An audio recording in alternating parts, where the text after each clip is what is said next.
महाभारत का युद्ध, इतिहास का सबसे बड़ा युद्ध। भीष्म पितामह बाणों की सैया पर लेटे हैं। जब भगवान भीष्म पितामह का दर्शन करने गए अंतिम बार, तो भीष्म पितामह रोने लगे, हे प्रभु मेरी बड़ी अपवित्र बुद्धि हो गई। द्रौपदी ने पूछा था, पितामह जब मेरी साड़ी खिंच रही थी तो आपने मेरी लाज क्यों नहीं बचाई, आपने मेरी रक्षा क्यों नहीं की? तब जानते हैं क्या कहा था? तब पितामह भीष्म ने कहा, द्रौपदी मैं चाहता था कि तेरी रक्षा करूं, पर क्या करूं बेटी, मैंने दुर्योधन का अन्न खाया था, उसका अन्न खाने से मेरी बुद्धि दूषित हो गई थी, इसलिए मैं सही निर्णय नहीं ले पाया और तेरी लाज लुटती रही और मैं तमाशा देखता रहा।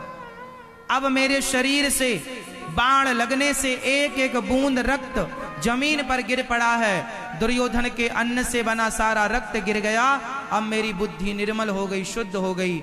अब मैं शुद्ध बुद्धि से कहता हूं कि हे प्रभु मेरी ये निर्मल बुद्धि को स्वीकार कर लीजिए और मेरे अपराधों को क्षमा कीजिए। भगवान ने कहा, पितामह कोई सामान्य व्यक्ति गलती करता, अच्छा बताओ पूरे महाभारत में सबसे बड़ी सजा पितामह को ही मिली है।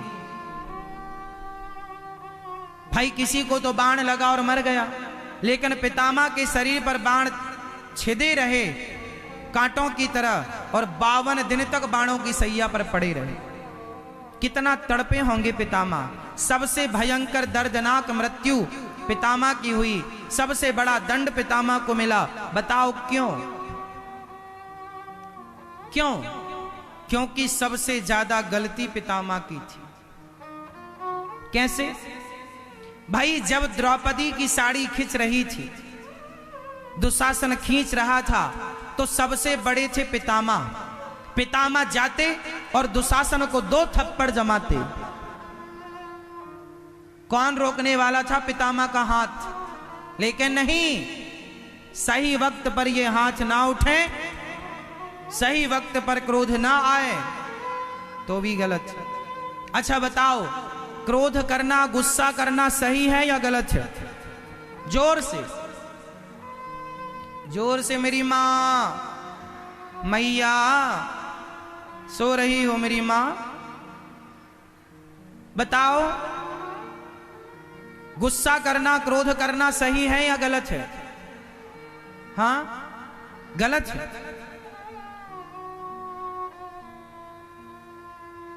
क्रोध करना भी सही है यदि सही जगह पर सही व्यक्ति के लिए किया जाए तो। जब द्रौपदी की साड़ी खिंच रही थी उस समय पितामह को गुस्सा करना चाहिए था या नहीं? उनका गुस्सा करना सही था या गलत था? जोर से। सही था, लेकिन गुस्सा करना था, पर पितामह को गुस्सा नहीं आया। अरे गुस्सा आना चाहिए। जब द्रौपदी जैसी बेटियों का अपमान आपके सामने हो तब आपको गुस्सा आना चाहिए। गुस्सा नहीं आया तो बाणों की सैया पर लेटना पड़ा। और एक और है जिन्हें गुस्सा आया।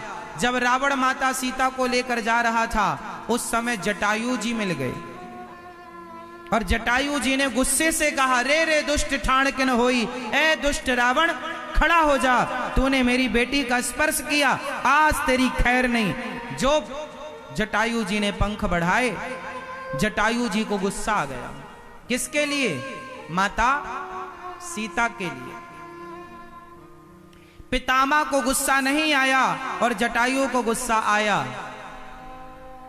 तो जटायु को गुस्सा आया तो जटायु को भगवान के पास नहीं जाना पड़ा, भगवान स्वयं चलकर जटायु के पास आए और जटायु का अंतिम संस्कार स्वयं भगवान ने किया, क्योंकि उन्हें गुस्सा आया। आप लोग भी गुस्सा किया करो, लेकिन सही वक्त पर सही जगह पर। आप लोग आप लोग ना अपने पति पर गुस्सा करती हो, पत्नी पर गुस्सा, सास पर गुस्सा, बहू पर गुस्सा, इन लोगों पर गुस्सा नहीं करना चाहिए, ये गुस्से का सब्जेक्ट ही नहीं। बच्चों पर गुस्सा नहीं, बच्चों को समझाओ, गलती करने पर 2-4 जमा दो, कभी कभी ठीक है। बच्चों को गुस्सा कब करना चाहिए? गुस्सा करो पर विवेक नष्ट ना हो। सही जगह पर किया गुस्सा सही होता। आप लोग बात बात पर गुस्सा करते हैं, गलत जगह पर गुस्सा करते हैं। सब जगह गुस्सा नहीं किया जाता, ठंडे दिमाग से निर्णय लिया जाता है कि यहां गुस्सा करना चाहिए या नहीं। जहां जरूरत ही नहीं है वहां हम अपनी एनर्जी क्यों वेस्ट करें? एक बार के गुस्सा से 1 महीने की तपस्या समाप्त हो जाती है।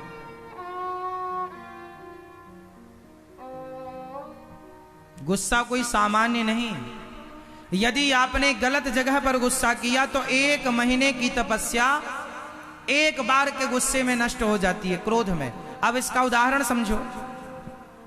पहले के साधु संत ऋषि मुनि जल्दी से गुस्सा नहीं करते थे, और गुस्सा करते थे ना तो श्राप दे डालते थे, और जब श्राप देते थे तो उन्होंने सारी जिंदगी जो तपस्या की है वो सारी श्राप देकर तपस्या शून्य हो जाती, फिर उन्हें 0 से स्टार्ट करना पड़ता था।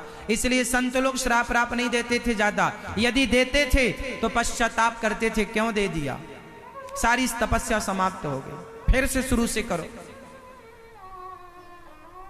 इसका समझिएगा। जब भगवान राम को लेकर श्री विश्वामित्र जी चले बक्सर, विश्वामित्र जी यज्ञ कर रहे थे, उस यज्ञ में राक्षस लोग ना बाधा डाल रहे थे, उनके यज्ञ को पूरा नहीं होने देते थे। तब बस विश्वामित्र जी ना राम लक्ष्मण को मांग कर दशरथ जी से लेकर चले। विश्वामित्र जी चाहते तो स्वयं उन राक्षसों से निपट लेते, स्वयं मार देते, पर उन्होंने कहा जिस काम के लिए भगवान है वो काम हम क्यों करें? क्यों मैया? जिस काम के लिए भगवान है वो काम हम क्यों करें? भगवान ने अवतार लिया है, धर्म संस्थापनार्थाय संभवामि युगे युगे। अब इनको हम राक्षसों को भगवान मारेंगे, हम क्यों मारें? हम साधु आदमी अपना तपस्या करें। हम मारने लग जाएंगे तो हमारी सारी तपस्या नष्ट हो जाएगी, हमारे क्रोध से हमारा सारा तप नष्ट हो जाएगा। इसलिए ज्ञानी जन संत जन अपने क्रोध को शांत रखते हैं, क्योंकि हमारे क्रोध से हमारी तपस्या नष्ट होती है, हमारा भजन नष्ट हो जाता है, भजन की तपस्या समाप्त। इसलिए संत जन ज्ञानी जन समझदार लोग अपने क्रोध को अपने कंट्रोल में रखते हैं, अपने पांव के नीचे दबा के रखते हैं अपने गुस्से को। अज्ञानी लोग बात बात में फुदकते रहते हैं, जरा भी हुआ मैं ये मैं वो मैं, लड़ो। हर काम आपके लिए नहीं। एक बात बताओ, कुत्ता आपको देखकर भौंकता है, हाँ या ना? बंगाल में कुत्ते आपको देखकर भौंकते हैं कि नहीं? मैया भौंकते हैं। तो फिर आप क्या करती होंगी? आप भी शुरू हो जाती होंगी, तो उन्हें मुझे देख के भौंका, मैं भी शुरू, भाव भाव। ऐसा करते हैं आप लोग? कुत्ते पर आपको गुस्सा आता है, और यदि आपको कुत्ते पर गुस्सा आ गया और आप भी बोली कि तूने भौंका मैं भी भौंकूंगी, तो फिर उसमें और तुम में अंतर क्या रहा? इसलिए कुत्ते का काम है भौंकना, उसे भौंकने दीजिए, आप क्यों उसके मुंह लगते हैं? समाज में कुछ लोग कुत्ते किस्म के होते हैं, भौंकते ही रहते हैं, बोलते ही रहते हैं। किन किन के बोलने पर ध्यान देंगे? बोलते रहने दो, आप तो मस्ती से अपने अच्छे रास्ते पर चलते रहो, समय आने दो, भगवान सबका हिसाब किताब करेंगे। जो आपका अपमान कर रहे हैं, गालियां दे रहे हैं, मत देखो पलट कर, मत जवाब दो, भगवान सबके मुंह बंद करेंगे। ईश्वर के घर थोड़ा देर है मेरी मां, क्या नहीं है? क्या नहीं है? ईश्वर के घर देर है, अंधेर नहीं है। God mills grind slow but sure. ईश्वर की चक्की चलती है थोड़ा धीरे धीरे। काम पूरा करते हैं भगवान थोड़ा। जब तुझसे न सुलझे तेरे उलझे हुए धंधे, तो भगवान के इंसाफ पे छोड़ दे ऐ बंदे। वही तेरी मुश्किल आसान करेगा, जो तू ना कर सका वो भगवान करेगा। इसलिए सब आप कर लेंगे। आप तो राम नाम जपो, आप तो कृष्ण नाम जपो, आप तो भगवान से प्रेम करो। आपको किसी ने कुछ कहा है तो ये लेंगे ना हिसाब, आपको पलट के जवाब देने की जरूरत। द्रौपदी की साड़ी उतारने वाले सबको जवाब दिया कि नहीं भगवान ने? बोलो हाँ। सीता मां का अपमान करने वाले सबका जवाब दिया कि नहीं भगवान ने? तो जवाब देंगे ना। तुम क्यों जवाब दे रहे हो? आप हमें गाली दीजिए तो हम आपको गाली नहीं देंगे, क्योंकि आपकी गाली का जवाब हम नहीं हमारे भगवान देंगे। हम क्यों दें? आप हमारा अपमान करना चाहें कीजिए, हम आपका नहीं करेंगे, क्योंकि आपने अपमान किया है। तो हम क्यों बदला लें? हम क्यों जवाब दें? जवाब ये देंगे ना। हम किस किस का जवाब देंगे और क्यों दें हम जवाब? हम नहीं देते किसी का जवाब। हम ईश्वर की अदालत पर छोड़ देते हैं। अब ये केस ईश्वर की अदालत में चला जाएगा। हम जवाब दे देंगे तो यही मामला रफा दफा हो जाएगा। इसलिए अब तुम जानो तुम्हारा, हम तुम्हारी शरण में हैं, हम तुम्हारे आश्रित हैं। हे प्रभु हम आपके आश्रित हैं। अब आप जाने और आपका काम जाने। हमारा धर्म है केवल आपकी सेवा करना, आपके चरणों में समर्पण करना। अब कोई हमें अच्छा कहे, बुरा कहे, गाली दे, हमें जूता मारे, थप्पड़ मारे, तो इसका जवाब हम नहीं देंगे। हमसे जवाब देना नहीं आता, जवाब ये देंगे। इसलिए समर्पण विश्वास भगवान पर करिए, उत्तर ना दीजिए। एक बार चुप होकर देखिए, एक बार ईश्वर पर विश्वास करके देखिए। ईश्वर जब जवाब देते हैं ना तो नानी याद आती है फिर लोगों को।